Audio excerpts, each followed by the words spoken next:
This is your super quick guide to not only surviving the Stafford Gambit, but actually getting a winning position against most of the moves that you'll see played against you, especially online. So this is the Stafford Gambit, where after knight takes e5 in this Petrov, you got knight c6. Allowing white to take on c6, d takes c6, and now white has the opportunity to defend this e4 pawn. And the way we want to do it is f3.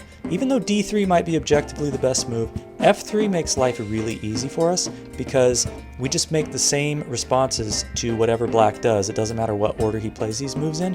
For example, anytime you see bishop c5, just play c3. Doesn't matter when he plays it, always play c3.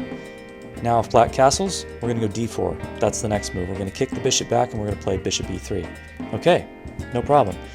You might see knight h5. Anytime you see that, you play g3. Because most of you are probably aware, if you try something else, there's this queen h4 check. You can't block like this or else knight takes g3, and of course if you take the knight, you lose your rook. So we just want to stop that queen h4 check, so anytime the knight goes to h5, just play g3. There's no queen h4. If he castles, we'll just go ahead with d4, kicking back the bishop, and then play bishop e3. No problem. You might see somebody try to sack their knight like this. This is bad. F takes e4, queen h4 check. g3 would normally be bad here if black had castled, but here black is uncastled, so after queen takes e4 check, hitting the king, hitting the rook, we can go queen e2 and we don't have to worry about queen takes rook because this queen, if it moved, would put the black king in check, so that's not possible. Black can take, we take, maybe castle, and then just go ahead with d4, kicking back the bishop. If you see any of these moves earlier, you do the same thing. Anytime knight h5 is played, let's say a move earlier, same thing, g3, we don't want queen h4 to be played.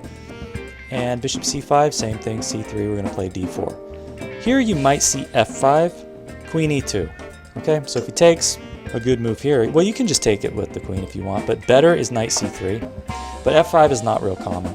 You can also see knight takes e4 here. This is just bad, just like before, queen h4 check, g3, and all this.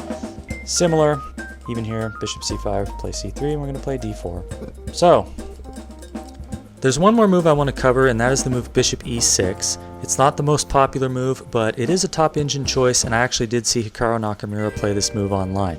So this is a little bit tricky. If white just tries to develop normally, now knight takes e4 is more of a threat.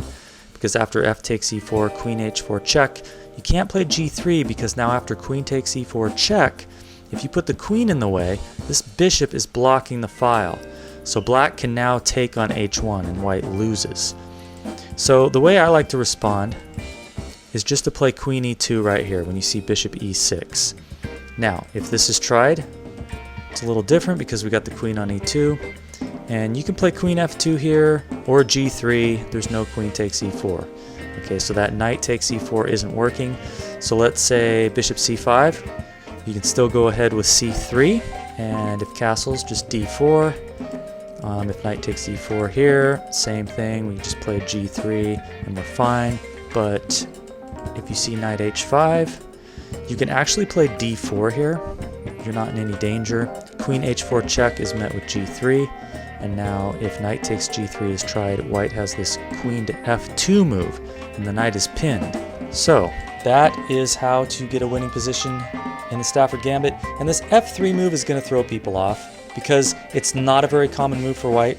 Normally white will play d3 or something, and black is probably going to be a lot more prepared for the variations that follow d3. So that's your quick guide to surviving the Stafford Gambit. Good luck.